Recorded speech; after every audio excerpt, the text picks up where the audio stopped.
magsalita ho ng mga pati-pati because we have to live with their ikama. So, kaya nakaupo dyan, kayo po. Meron kayo hanggang sa lahat mga may hawak na plano. Original offensive plan and the legacy of companies, we have hanggang sa pagkapo ng Marso para po magreklamo sa SEC. Hindi po naman kasi yung deadline. Parang lang po magkaroon sila ng simula ikama. Kung napahal po ng kaso laban sa mga may-ari at sa likod po. Okay, thank you. Tawagan pa siya, diba? Tawagan mo si... Pero hindi naman kasi hindi naman kasi yung deadline daw. Maaari pa dito. Kasi hindi pa sa abroad eh. Ano sa kapatang para sa abroad?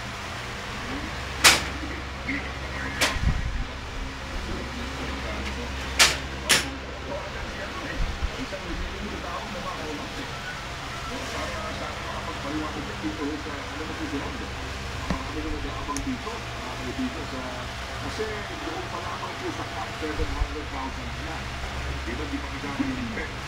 Di pa kasama itong legacy. And hindi po ito kaluluwang ito.